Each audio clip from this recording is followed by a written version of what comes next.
Hello and welcome. Today I'm going to be talking about 5 signs that you should stop streaming. If you don't know me, my name is Janine. If you're new, welcome. It's nice to meet you. I post content about mental health, my experiences, and my thoughts about weight loss and whatnot. So if you're interested in following along, be sure to subscribe and please consider leaving a like if you like this video. So I used to be a Twitch streamer back in 2017 till 2020. I was pretty active. I was active on streamer Twitter. I was fortunate enough to be able to get my name a little bit out there and meet some really cool creators and just really get more in the space. You could say I was more in the beginning side, but I was blessed to really interact and follow and have some people follow me back who are very prominent Twitch streamers. It was a good ride. However, there were a lot of things I didn't know, like how to set boundaries, how to prevent burnout, quote unquote, or how to just feel happy in whatever niche you pick, if you do pick a niche. And basically, I decided to stop streaming because I realized it wasn't making me happy anymore. I struggled with feeling worthy enough. I struggled with having 0 viewers, talking to myself in chat. I also just felt really shitty trying to conform to a certain niche because I didn't know which one to pick, and I also just felt really lost. Like I didn't want to feel stuck. That really bothered me. Around my first year of streaming, closer to the end, I sought out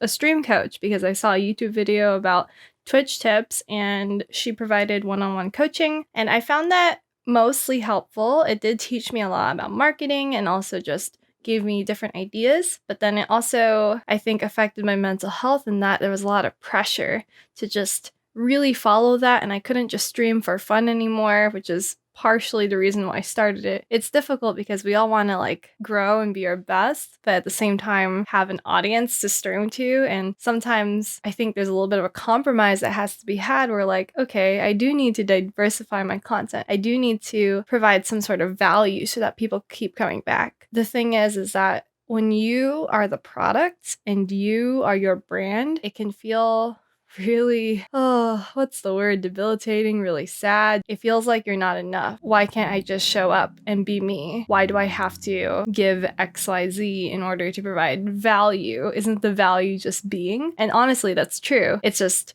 in the context of like marketing and millions of Twitch streams, it's like you want to put your best foot forward and you want to highlight that foot per se. It's really complicated. So that's a little bit of my background. I've also been blessed enough to finish my master's in graphic design. So I know a little bit about design and marketing and just the world that we live in. And with that being said, now that the intro is out of the way, let's get into the 5 actual signs that you shouldn't be streaming. Now, disclaimer, obviously, you can still stream even if you adhere to one or all of these signs. It's not concrete. I'm not a psychologist or professional stream coach. I'm just an ex-streamer who realized something. So I'm gonna start off with the first sign, which is you just don't enjoy it anymore. Now, I know that there are pros and cons to streaming, and for the most part, it can be enjoyable, but there are a lot of things about it that just aren't that fun. And I actually watched a Gary Vee short recently. I'll link it up here as well. He talked about how we judge ourselves too hard. And this woman asked, well, what do I do if I feel burned out? It's been like 12 months. And he's like, well, maybe you just enjoyed selling houses for 12 months and you're done. You scratched that itch and you're not lazy, you're bored. You're finished with that chapter. And that's something I didn't realize. I was like, oh, shit.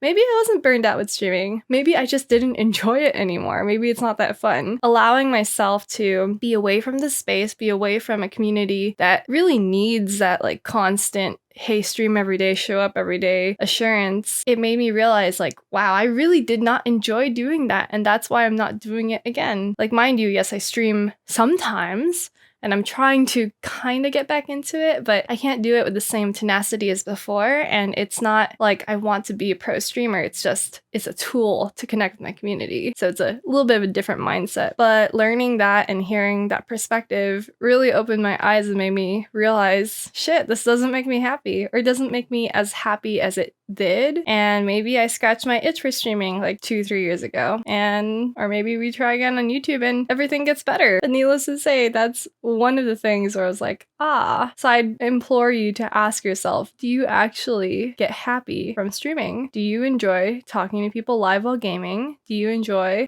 putting on a show, quote unquote, or just being? Do you enjoy talking to yourself for X amount of time? Do you enjoy a dead chat? Do you enjoy the ability for anyone to come see your stream? And sometimes it's good because you meet really kind, awesome people. Sometimes there are trolls. Sometimes your own voices get to you. It's just a pros and cons thing. You have to really, I'd recommend making a list and seeing if the pros outweigh the cons and then deciding from there. Speaking of happiness, make sure that you are happy with yourself. I mean, obviously, we are not always 100%. We're not perfect. We're always growing. But I think that when it comes to streaming, a lot of the negative self-talk of like, man, why do I have 0 viewers? Why is no one talking in chat? Why is no one following me? Why is no one this? Why is no one that? I think it comes down to self-love. I talk a lot about self-love and the importance of that, and why stream coaching didn't work for me is because I didn't love myself fully. And I still am working on that, but if you're unhappy with yourself and you stream, it can really mess with your head. I know it did for me. It just was really hard to kind of battle those voices and to just continue enjoying streaming when I would beat myself up constantly about it. So that's where I think therapy really helped me, and then doing some growth exercises and really practicing loving myself and doing little things here and there to take care of my own health and my mental health, because, you know, ultimately it is important. And I know, for example, when I started streaming, I was gaining a lot of weight. I didn't have boundaries. I was stressed all the time. I was super anxious, and that was not fun.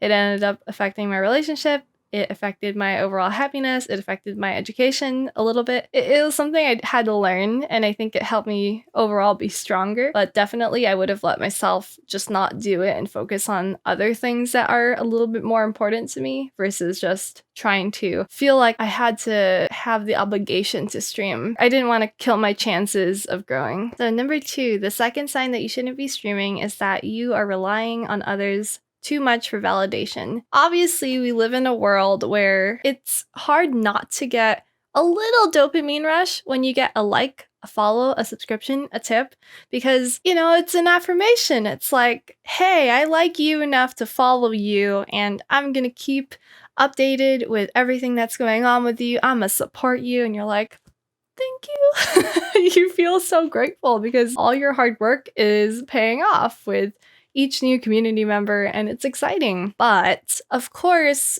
I know that if we rely too much on others to like fill that little hole in our heart that tells us we're good enough, it can just go away like that. And it can't snap, so snap.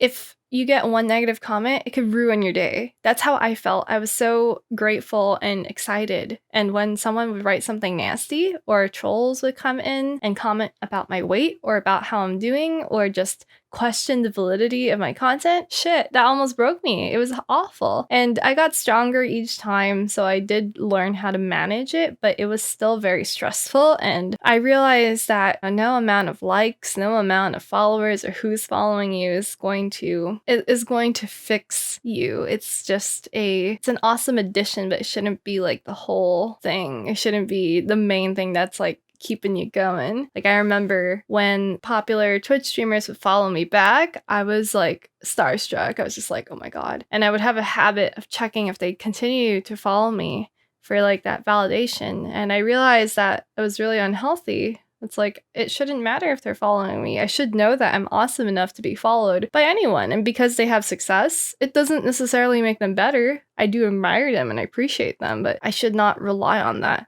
So that's something that I needed to work on. The third reason that you should not be streaming is in relationship to your life responsibilities and your time. Do you actually have time to stream? Do you have school like I did? Do you have a kid? Do you have enough downtime to take care of your physical health and your emotional health and all the other little aspects of your life? If not, like, obviously people do it and they do a good job of balancing it, and people find streaming as a great outlet, especially when you have so many things going on. I know when I was in school, it was really nice. It was a cool break. I got to socialize with people way outside of my own personal circle. I also got to game and, I guess, be productive in that way by practicing my talking skills, my marketing skills, all the pizzazz and all the things. But I know there were times where streaming and the obligation to continue streaming and to do that did coincide with my school, with a project that's due, or whatever. And of course, I didn't put enough time into my own mental health and my physical health.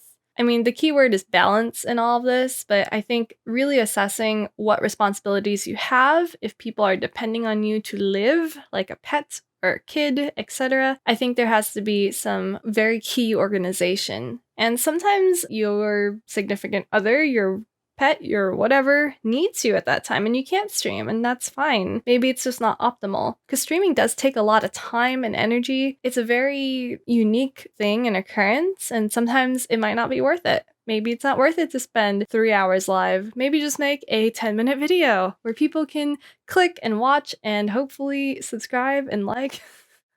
Sorry, small funny plug. But, like, you gotta figure out what's more beneficial for you, depending on your own life circumstance. Because streaming is a privilege. Obviously, you have to have good internet, good upload speed, I guess. And if you can do it, cool. If you can't, that's also okay. The fourth reason that you should not be streaming is if you're not okay with being good in the beginning, if you're not okay with slow starts. So I think that's the biggest hurdle for me is like, ugh, I have to deal with dead chat. I have to talk to myself. This feels awkward. I don't really want to do it. Why am I doing this? That type of talk really just demotivates me from streaming at all. I know I get more comfortable with it when I think of like, okay, well, even if no one's here, I'm just gonna talk and I'm gonna use this for a future video, so it's not going to waste. Also, just putting yourself out there, trying it, why not? Ultimately, I think there has to be an acceptance that we do all start somewhere. And if you do not market your stream, if you don't do XYZ, and if the platform you're on doesn't quite help you in discoverability, it's hard to expect that type of engagement. And then when we don't get it, it can feel really disappointing. So I think that's where we need to be okay with just being a 0-viewer streamer, or just being not the most popular, or having a quiet chat because people are lurking or whatever. It's just like a part of the game, in my opinion. And when I say game, I call it the marketing game or the whatever game. I mean, you can get lucky and maybe you already have an established community. They know when you're live. That's where schedules can be kind of helpful. Then it makes it a little bit easier. But I know that I have to remember that even though no one's chatting and it seems like there's nobody here, that it's not a reflection of my own worth or my value of the stream. It's just maybe a reflection of so many different factors, like people are working at that time, or my community's asleep, or I didn't put it out on social media enough so no one knows I'm live. And that's really important to consider too. And the fifth sign that you shouldn't be streaming is because you are done with it. It's kind of ties in all the other ones together, but I mean, if it doesn't make you happy and if you think it's not adding value to your life in any way, and it's just kind of there, maybe it feels like an actual obligation and it feels like you just have to do it, otherwise people will be disappointed. Well, first of all, you should be doing it for yourself. Okay? I mean, others are great, but like, can't please everybody. You have to be happy with who you are and what you're putting out there first. I know for me, I had to really reflect on why don't I want to stream again? I was really disappointed and I was like, I can do this pretty well. I can talk. I have the setup. I got everything ready and now we're here and it's like, well, I'm making YouTube videos and I'm actually enjoying that a lot more. You gotta like figure out what is adding to your life, what would be more beneficial, what are your overall goals? Do you want to become the top Twitch streamer or the top YouTube, Facebook streamer? Do you want to just do it for fun? Do you want to just put your name out there or practice talking? And whatever your goal is, you want to make sure whatever you do aligns with that, aligns with your goals and your values. So for example, I have a value of sharing my experiences so that people can hopefully learn from them and be happier. I can do that via streaming. I can also do that via YouTube. And I think that when I do it via YouTube, it kind of stays there longer and people can access it like anytime, which is really great because streaming is also a time thing, right? You rely on people being there at a certain time. And that's really hard for a lot of folks who just have a lot of things going on. And not everyone watches live streams. There's so many different factors to think about. Honestly, even if you feel like you relate to all these 5 things, of course you can still stream. I'm not gonna tell you not to, but I will try to educate you and hopefully inform you based on my experiences of things that I wish I knew and wish I allowed myself to just stop doing so I could be happier overall. To balance things, I'm gonna tell you 4 signs that you should be streaming to counter number 1 of why you shouldn't be streaming. Why you should be streaming is if it makes you happy. If it genuinely adds happiness to your life, why not? Just do it. It's cool, right? But again, pros and cons. Weigh it out. See what makes you happy ultimately. The second sign that you should be streaming is if you find it enjoyable. If it brings you happiness, if you like it, if it's fun, go for it. The third sign you should be streaming is if you have balance in your life and with your time. Because again, balance is really key. And if you feel like it can fit in your schedule and it's not making you stressed or it's not taking away from other important things, then by all means. And the last sign that you should be streaming is if you feel fulfilled. Does it bring value to you? Does it align with your values? Do you provide value? Keyword is value. Do you think that it's helping aid your life goal and your life purpose? Does it align with your ikigai? I don't know if I'm saying that right, but you could look more into that if you're interested. You own the power for yourself, so you get to decide what adds to your life and what doesn't. I had a long journey of figuring out whether streaming added to mine or not, and it kind of does, but I don't want it to be my focus anymore. I don't think it's worth it in that regard. I don't know if I provide the most value with gaming content, even though I like it, and I've found that sometimes when I stream, it takes away from my own gaming experience, so I just rather do that by myself and for fun. Let me know your thoughts. I'd love to hear if you resonated with any of these signs, if you're also feeling that burnout, or are you just bored and not wanting to stream anymore? I don't know. That's up to you to figure out. But let me know if this is helpful. I really wanted to make this video just because I wish I heard something like this before. I kept going and going, and I did burn out to the point where I was just done with it. I had to take a very long break, and that's just the way that cookie crumbled. And had I known this earlier, I would have been way less harsh on myself and just would have been happier. So I will see y'all in the next one. Thanks for being here. Leave a like if you like this, and I'll catch y'all later. Bye.